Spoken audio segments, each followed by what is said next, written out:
As we know, kidneys separates different kinds of impurities from the blood. This initially separated impurities from the blood known as filtrate. This filtrate will be concentrated to form the urine to expel. Today, let us discuss the mechanism of concentration of the filtrate. So the filtrate which is forming at glomerulus at Bowman's capsule travels along with the renal tubule and finally reaches the collecting duct. It becomes into urine. This urine which is forming in the collecting duct is 4 times concentrated than the filtrate which is initially formed in a Bowman's capsule. So that what is happening here, the filtrate traveling along with the renal tubule, it is becoming concentrated solution. So the mechanism which supports to concentration of filtrate known as counter current mechanism. This counter current mechanism supports filtrate to concentrate. Let us see, before going to counter current mechanism, first of all we have to understand the anatomy of nephron. And the nephron is associated with blood capillaries known as vasa rectum or vasa recta. Let us discuss first of all the structure of nephron. As we know, this is a Bowman's capsule along with glomerulus. It is called as Malpighian capsule where initially filtrate forms, means the impurities from the blood will be filtered. This filtrate travels through the renal tubule, whereas renal tubule has 3 major regions: proximal convoluted tubule and the loop of Henle, the U-shaped loop of Henle. The loop of Henle has 2 major regions: descending limb and ascending limb. Ascending limb is having 2 regions, the region thin segment and thick segment. This loop of Henle is connected to distal convoluted tubule DCT, and finally DCT connected to collecting duct. So while this filtrate is traveling through the renal tubule, it will be concentrated. Finally it forms as urine. And one more thing, the efferent arteriole which arises from the Bowman's capsule travels along with the loop of Henle, which is we show the very proximity, very close association with the loop of Henle, and it travels along with the loop of Henle, right? The movement of filtrate in the loop of Henle, where the movement of the flow of filtrate in descending limb, flow of filtrate in ascending limb is exactly opposite direction. This opposite direction flow is called as counter current mechanism. And even the flow of the blood in descending duct of vasa rectum and ascending duct of vasa rectum is also opposite, so that it is also counter current mechanism. So how this counter current mechanism supporting to concentrate the filtrate. Let us see first. So the filtrate which is forming here enters into PCT, right? And PCT is a region where 65% of reabsorption takes place from the filtrate, especially glucoses, amino acids, fatty acids, and salts like sodium, potassium, bicarbonates are reabsorbed. Reabsorption of 65% of reabsorption takes place in PCT, so that the initially formed filtrate becomes into more concentrated. And first of all, I want to tell you the initially formed filtrate, whatever the filtrate is, which resembles the plasma, almost it equal to plasma, blood plasma. So that means the filtrate is showing the isotonic to the plasma.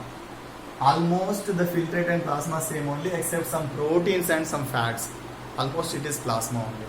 So this isotonic solution to plasma, this when enters into PCT, 65% of substances are reabsorbed, then when it enters into descending limb of loop of Henle, it becomes more concentrated solution. The filtrate becomes more concentrated because 65% of materials are reabsorbed in the PCT. When this more concentrated filtrate enters into the descending limb of loop, it becomes hypertonic to plasma. It becomes hypertonic solution to plasma. Then this hypertonic solution makes to lose the water to the interstitial spaces. To lose the water. It is permeable to water, it loses the water. Loss of water from the filtrate makes the filtrate more concentrated. So this concentrated hypertonic solution enters into ascending limb of loop of Henle. Here the loop of Henle allows, the ascending limb allows to reabsorb the sodium chloride ions. Sodium chloride to get outside from the limb of loop. So when sodium chloride is lost from the filtrate, it becomes lower concentrated, that it becomes hypotonic solution. Listen very carefully. Where a filtrate, initially filtrate is isotonic to plasma, then in descending limb of loop it becomes hypertonic because of 65% of reabsorption took place. Then it enters into ascending limb, it becomes into hypotonic solution by losing of sodium chloride. Plenty of sodium chloride enters outside. The sodium chloride which is sent outside from the limb of loop, ascending limb of loop, will be collected by descending duct of vasa rectum because of it is very closely associated. This duct is closely traveled along with the limb of ascending limb of Henle's loop. So that sodium chloride is taken by blood plasma because of it is hypotonic to plasma. So that sodium chloride enters into descending limb. Then it travels along with ascending limb duct.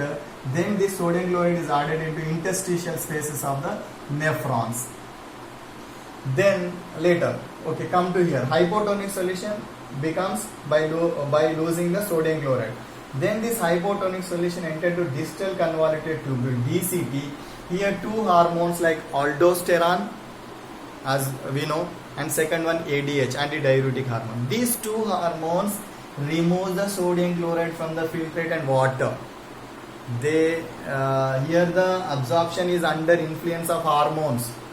So the hormones influence to remove the sodium and water, so that the solution becomes into isotonic again. Isotonic. So isotonic to isotonic it becomes C. Then this isotonic solution filtrate enters into collecting duct. When traveling through the collecting duct, it loses the water from the collecting duct. And here the important thing is the loss of water from collecting duct is dependent upon sodium chloride present in the interstitial spaces. So interstitial spaces is having more salt, more NaCl, so that it loses more water. So that when loses more water, concentrated urine will form in the collecting duct. If sodium chloride is less, so that loss of water is less, so that diluted urine will be formed. So concentration of urine is dependent upon the sodium chloride percentage present in the interstitial spaces. So that kidneys has a great role. They maintain water and salt level in our body. So in what way? So they add the water if water is less. They add the sodium chloride if the interstitial spaces are having the less amount of sodium chloride. See here, the absorption or the secretion is dependent upon water level and salt level in our body, so that they maintain osmoregularity in our body. See osmolality in our body, like cortex region 300 milli osmolality per liter. and outer medulla 600, inner medulla 900, and more inside 1200 milliosmolarity. This because of reabsorption secretion only. This is happening because of maintenance of this one. This is also maintained by the kidneys.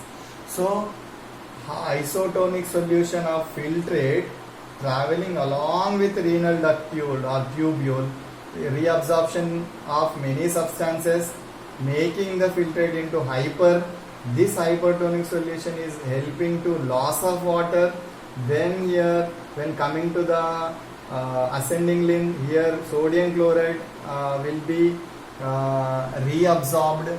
Then here sodium chloride and water will be reabsorbed in order to make isotonic. This isotonic enters here, and this loss of water from the filtrate is dependent upon sodium chloride present in the interstitial spaces. Already I told you sodium chloride is added into the interstitial spaces because of vasa rectum, ascending limb of vasa rectum, which is received by the ascending limb.